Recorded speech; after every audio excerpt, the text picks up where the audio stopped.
with the tourism tiger. Absolutely. This is the right timing. Good job, Sky, to have the tourism tiger on. I need a little energy. It's like Tony the Tiger. I tried to quote Tony the Tiger. Right. Where are you from? I'm from Australia. Do you have Tony the Tiger? You must, right? It's a global company. Frosted Flakes? We do. What do you call it there? We do Frosties. Frosties. Yeah, yeah. You know, it's great. So that's kind of where that's my energy right now. Man, I was actually just commenting on this, how you've just maintained this incredible energy level this entire time. You've done an interview after interview, and you're still going. Thank you. Much appreciate respect. It. Someone noticed.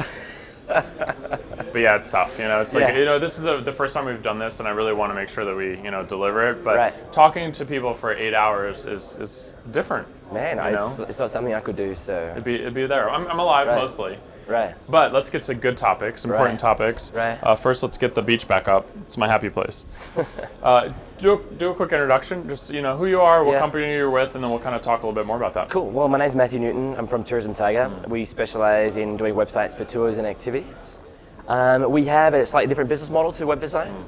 We call it a SWAS model. So obviously, SWAS. Yeah. Right. So SWAS. Right. So obviously, that sounds like something bad. But is it good? Tell me. I think most people will enjoy it. Basically, obviously, SaaS is software as a service. We call our software with a service. Okay. So we have like a base website builder we use, and then our service, basically, we don't force you to build your own website. You just give us all your stuff, and we build the website for you, and we update it over time. So you're basically taking care of all the website needs, making sure that it's updated, that sort of thing. Yeah, taking exactly. Taking headache off, yeah. Because if you think about it, right, like if I sign up to Peak or Fair Harbor, and my software, I pay my fees every single month, it's going to get better over time, right? Like they're going to roll out new features. Right. But if you get a website, it's literally the opposite. Your website gets worse over time, right? And 5 years later, you got to get a new one and start the process all over again. Yeah. I think that is completely insane. It's just it shouldn't happen in 2017. So, right, and it's expensive too. It's expensive. Every 5 years you have to eat a big cost. And, right. You know, and it's funny because like people often focus on that big cost, but there's actually the hidden cost, which is much bigger. So let's just say you're an operator doing 500,000 in revenue, and you get a new website, and your revenue goes up by 20%. That by definition means you lost $100,000 of revenue last year, right? So that cost is so much bigger than the cost of getting a new website every 4 or 5 years. And then the stress also of like doing like new design and all that, and wondering if you're getting hoodwinked, if like there's some other, if it's not the same vendor you've used, there's all that kind of thing. Yeah, I mean, one of the biggest problems that people find with web design is signing up to a web design agency and having all the problems. And then after the website goes live, everyone's really happy, and the web design agency switches their focus to the next project, right? Yep. And they kind of just disappear. And a lot of web design agencies have these really broken business models where either if you want to make a change, you have to pay a lot of money, like stupid amounts of money, or they just disappear on you, or they shut down and they go dead because they can't find a proper business model. But the way we work is that you just pay a monthly fee, and that's unlimited changes. So you can send through any change, and our staff will do it for you. We actually prefer that you don't make changes on your website. We prefer you just flick across emails to us, and our staff generally gets through anything within 24 hours. Very interesting. So it kind of takes that hassle off their plate. Right. Yeah. It gives them the chance also to just not have to worry, right? And wonder if I'm changing it wrong or something. That's interesting. Yeah, it's funny. Like, I mean, some people really dig making their own websites, and good luck to them. But we're kind of working with the people who are too busy for all that kind of stuff. So what are some of the biggest, complaints or, maybe not complaint, but just the challenges that besides this updating issue that you're helping with, but that you hear suppliers complaining about, saying, I have this problem, I need help? Right. So the funny thing about online marketing is its complexity, right? So with software, one of the cool things that Peak and Fair Harbor and all those guys have, it's in a box, right? And you've got APIs that kind of access the box. With websites, it's a bit different. You're interacting with Google, who doesn't have an API. Google just comes and crawls your sites, right? And so a huge challenge of being a tour operator is knowing where my problem actually is, right? And people constantly misdiagnose their problem. So they say, I don't have many sales, or I want to grow my sales. What do I need to fix, right? And so often you see someone with a beautiful website and no traffic, thinking the problem is the website.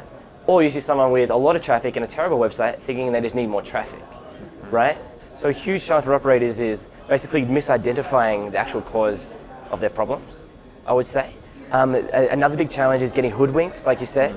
So is that a phrase in Australia? Absolutely. Hoodwinked? Yeah. Does anyone know where hoodwinked comes from, phrase-wise, out there? Yeah. But like hoodwinked, like what do you put a hood over your head and wink at you? Right. Candy? Will you steal candy? Sky. Right. She's stealing candy from babies back there. Why would you do that? So it's like it's the trust of vendors, right? Or you might say jibbed, right? So Just, basically, yeah. like my background's in SEO. Yep. So and I started this company because I was so sick of trying to work with web design companies who would not respond to emails, who wouldn't let me make my updates. But now I'm on the other side of the desk. We're constantly getting connected with SEO companies that our suppliers are trying to work with. 80% of the time, they're clueless. Like they have even like. Obviously, there's the stereotype is that the bad SEO companies come from India or whatever, but there's bad SEO companies everywhere. And they come in and they want to make a change. And then I'll be like, no, that's actually not a very good change. And I'll get on the phone with them and I'll be wanting to have a conversation with them. And like just last week, I had an SEO guy stop me and say, I need you to explain the terminology.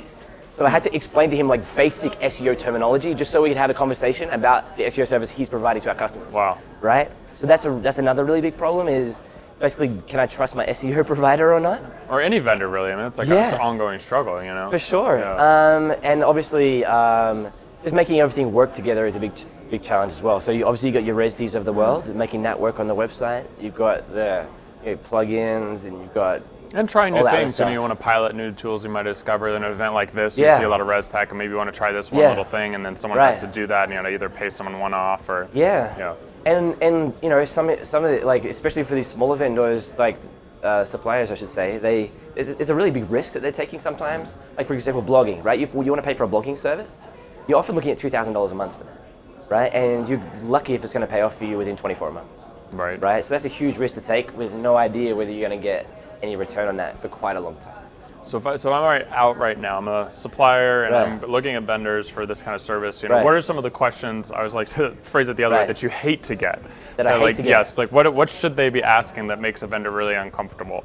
You know what I mean? What is the hard question? Not like the ones you're like, yeah, this one's an easy one, but the one where you feel like this is a litmus test for whether this vendor is full of shit or not. Oh, see? He cussed. All day long, I did not cuss. I put it in your head. You put it in my head. I put it in your head. Oh, God. Yeah, man. But, because that's important. You know, like, you need to be able to test your vendors. Right. So it's funnily enough, like the questions that I guess the bad guys don't want to get is questions we're really happy to get because that's how we prove ourselves, right? So, for example, in our case, like we really like it when people ask to speak to our customers, right? Because we know that if we send them to we don't even tell them names. We say, look, go to anyone that you've ever seen from us on our portfolio or anything and just go directly to them and ask them, right? And they'll tell you what the experience has been like. And when they do that, pretty much they always sign up, right?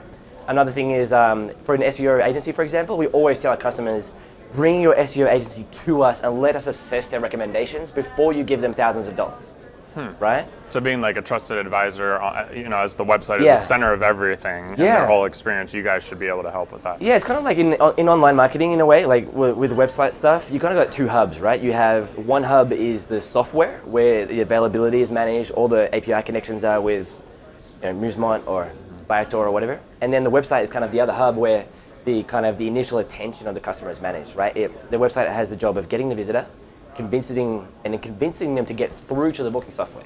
So you got your, all these guys, your Resdis, Peaks, they talk about conversions a lot, right? But they only get the visitor once someone's actually clicked the Book Now software, like that Book Now button. And it's a bit of a journey to get from there to here, right? So we're focused on that journey. And it's funny because no one really talks about this. I think it's because it's websites are kind of done, right? It's kind of boring, it's kind of outdated, it's schlepping a lot of the time. You're not really, it's something that people like, I tell people I do websites, they're like, okay, cool, yeah, so where are you from? You know what I mean? Yeah. It's not something people get excited about. But it makes us excited just to see the results that come back. Actually. All you got to say is I do mobile websites. Oh. Whoa. That used to be exciting. Or responsive. Right. You just say, that's kind of my next question. It's like, where does that all fit in? Cause the website should be, right. Absolutely. the same on everything. Yeah, and this is actually one of the big motivators for me to start the company because when I used to work in SEO, I'd be telling people, you need to get a mobile responsive website. And they would go off to the web designer and they'd be like, oh, you need to build a whole new website. And I was like, oh, come on, right? Every single time there's a new technology, we're going to build a website all over again? In the case of responsive, it made sense. But do we really want to put people through this every 3 to 5 years, right? So we kind of try to take that challenge off the plate. Obviously, we're responsive on all devices, for sure. And maybe some devices, the website show up better than others because there's so many different screen shapes and orientations, it's insane. But what we're seeing right now, obviously, everyone's talking about this, the steady increase in mobile traffic. It's interesting to see though. Some of our customers see a lot of it. Some of our customers don't see that much. We have one customer that only gets 30% mobile traffic. So it's funny because he's somehow missed that boat. Or it's his consumers are just that way. The people who use it. Exactly. It's all about the consumers, right? But we have other customers, you know, who they're seeing, and everyone's talking about this. Like there's a really tightening time frame of the booking. So whereas people might have made the booking 1 week before the date, now you're getting people making it on the same night, which is where the booking software really comes in handy, because no one wants to call up customer service, like call that phone number at 11 p.m. because who knows if you're going to be waking up the owner of the business, right? So that's where the booking software comes in, and that kind of tightness of proximity to the date is making mobile more and more important, right? The navigability, and the speed. Because what you see a lot of the time is people are like, yeah, my website's mobile responsive. And you look at it and it's like, yeah, but it's not built properly, right? Because my mother my mother's my litmus test, right? If she can use a website, it's properly built. If she can't figure it out, then it's a waste of time for everyone, right? And that's good to know, Mom, right? You got to remember this stuff. My mom is amazing. Yeah, and she's good at helping you figure out if something's easy to use. Actually, you know, the very first website I ever built, I took it to my mom. This was a long time ago. It was like a limousine informational website or something like that. And I took it to her, and like I showed her, and I was so excited, and she's like, I don't get it, right? And then I clicked through another page, and she's like, I don't get it. And she would be like focusing on the wrong things, and I was like, oh, silly mom, doesn't get the internet or whatever. But after the third time she said that, I realized, silly me, right? Yep. Because if I can't build a website for everyone, then what am I doing? And I see that mistake with a lot of the bigger companies. They have the design teams. They kind of design it for each other, right? The pats on the back. Whereas I know without even touching their website that they would fail basic user tests if they were to run those user tests with 50-year-olds and 60-year-olds who would really struggle with anything besides the most basic things. It's a good place to end it because we got to think about that kind of stuff, you know? Yeah, absolutely. Think about your mother, man. Yeah, think about your mother, and if it's easy to use for that person, it's easy to use for everyone else, probably. Yeah. That's it. This is great. Thank you so much. Appreciate it. Absolutely. Enjoy the rest of the conference. Yeah, Thank you.